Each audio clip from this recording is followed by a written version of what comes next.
Good day everyone. Today we are going to present Laboratory 2, which is the cell, and it includes prokaryotic cell and eukaryotic cell. But first, let us define what is cell. The cell is the basic living unit of all organisms. The simplest organisms consist of single cells, whereas humans are composed of multiple cells. Cells have many characteristics in common, however, most cells are specialized to perform specific functions.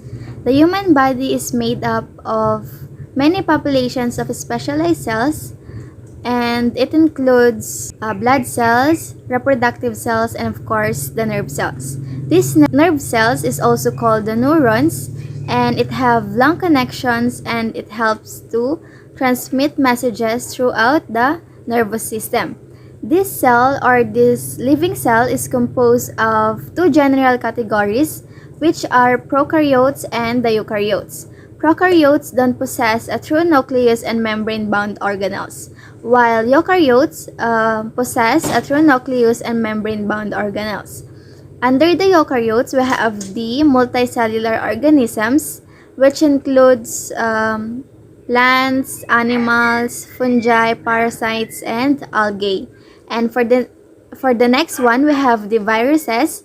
It is unicellular organisms that possess only DNA or RNA. Differentiate between prokaryotic cell and eukaryotic cell. So what is prokaryotic cell?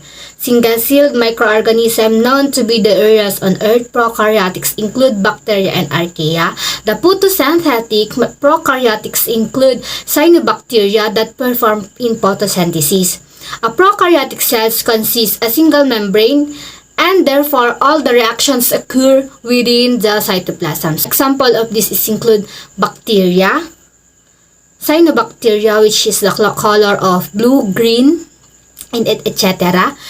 Bacteria, these are prokaryotic cells that belong to eubacteria. Through bacteria, these bacteria are found in somewhere or everywhere. Next is eukaryotic cell. Eukaryotic cells include human cells, plant cells, fungal cells, and algae. Eukaryotic cells are characterized by membrane-bound nucleus. Example are plants, fungi, animals, and etc. The genetic material is organized in chromosomes, Golgi apparatus, mitochondria, ribosomes, nucleus are parts of eukaryotic cell. So, what is the differentiate between prokaryotic and eukaryotic cell? Prokaryotic cells do not have nuclei, where eukaryotic cells have a nucleus, plasma membrane, and cell wall. The cell wall helps in protection of the nucleus by preventing certain substances, which is the defining characteristics feature that distinguishes between prokaryotic and eukaryotic cells is the nucleus. In prokaryotic cells, the true nucleus is absent. Moreover, membrane-bound organelles are present only in eukaryotic cells. Other major differences between prokaryotic and eukaryotic cells are that prokaryotic cells are exclusively ancillular, while the same that does not apply through the eukaryotic cells. Eukaryotic cell parts and the function. So this is the illustration of eukaryotic cell and the different parts. Then what are the function of each part? First is the cytoplasmic membrane. The cell's plasma membrane also helps contain the cell's cytoplasm, which provides a gel-like environment for the cell organelles. Then the endoplasmic reticulum. The endoplasmic reticulum can either be smooth or rough, and its function is to produce protein for the rest of the cell to function.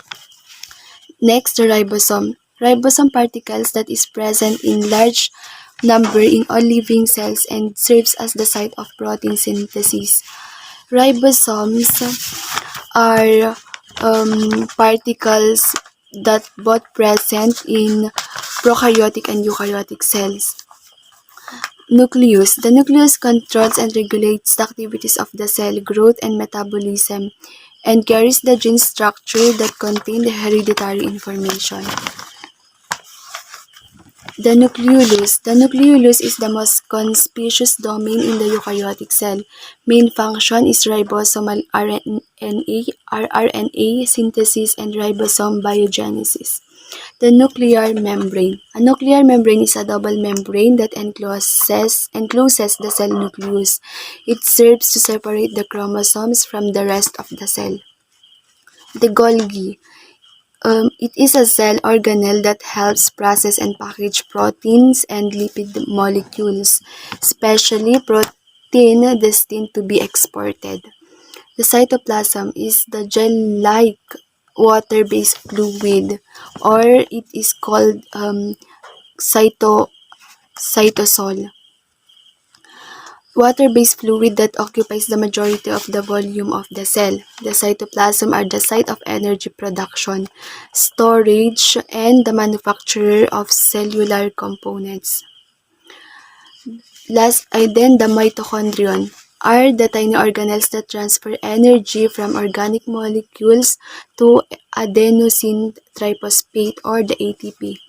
Last is the chloroplast.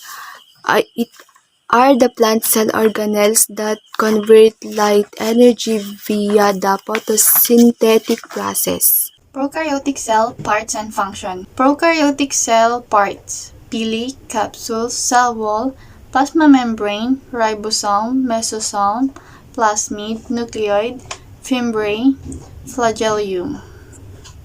Capsule helps the cell adhere to surface and nutrients because capsule is for additional protection to help prevent the cell from drying out and also to protect against the host's immune system. Cell wall protects the bacteria cell and gives it shape. Peptidoglycan is a major component of the bacterial cell wall, acts an extra layer's protection, help the cell maintain its shape and prevent dehydration. Pili is help in exchange of genetic material. Transfer DNA from living donor bacterium to a living by cell-to-cell contact. Plasma membrane regulates the flow of substances in and out of the cell. Is to protect cell from its surroundings.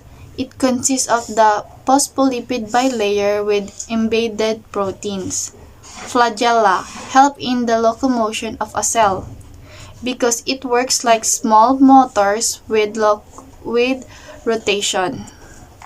Ribosomes responsible for protein production. Ribosomes because a site in a cell which protein synthesis take place. Plasmids carry a small number of non-essential genes and are copied independently of the chromosomes inside the cell, can be transferred to another prokaryote in a sometimes spreading genes that are beneficial to survival. Mesosome, aiding cell wall synthesis and DNA replication. For equal distribution of chromosomes into the daughter cells. Fimbriae help in attaching to the host cell. Fimbriae, it is the passage of their genetic material into the cell. Nucleoid contains all or most of the genetic material because it is where the transcription and replication take place. Similarities and differences among medically important organisms. Types of nucleus for the bacteria is prokaryote, for the fungi membrane-bound organelles, because fungi are eukaryotes and have a complex cellular organization, and the viruses does not have nuclei. For the protozoa is vesicular, because protozoa are unicellular eukaryotes. And for the algae, in the most algae cells, there is only a single nucleus And for the outer covering of the bacteria called capsule, it is the outermost protective layer of the bacteria, but generally, bacterial cells surrounded by two protective coverings, an outer cell wall and inner cell membrane. And for the fungi chitin, it is what makes their outer covering hard, and for the virus called capsid, an outer protein coating. The protozoa is pellicle, the outer surface layer of protozoa is sufficiently rigid to maintain a distinctive shape.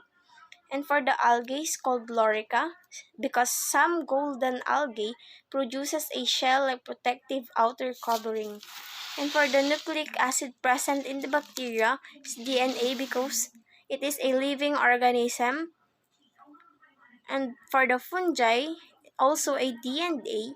And for the viruses, both RNA and DNA because the nucleic acid may be single or double-stranded. For the protozoa is also called DNA, and for the algae is DNA. And the ribosome of bacteria is 70S ribosomes. Ribosomes are very important cellular organelles that are tasked with synthesizing proteins. For the fungi, 70S ribosomes, and for the viruses, does not have their own ribosomes. Protozoa is Trichomonas. When we say Trichomonas, a single-cell protozoan parasite. And algae, 70S ribosomes. Let's proceed to the mitochondria of the bacteria. Bacteria do not contain membrane-bound organelles, such as mitochondria or chloroplast. For the fungi, mitochondria plays a central role in fungal senescence and quiescence. For the next is viruses. During viral infections, mitochondria are directly targeted by viral proteins. For the protozoa contain double membrane, almost all protozoans contain double membrane mitochondria. For the algae, contain three types of double membrane bounded organelles, the nucleus, chloroplast, and the mitochondrion. For the last is the type of the reproduction. For the bacteria is binary fission. When we say binary fission, could be defined as mode of asexual reproduction by which an organism separates into the parts, each carrying its own genetic material. And for the fungi, both asexual meiotic and asexual mitotic spores may be produced depending on the species and conditions. For the viruses, can reproduce on their own, and for the protozoa is asexual binary fission, and for the last is algae reproduce asexual by ordinary cell division or by fragmentation. Many small algae reproduce as larger algae reproduce by spores.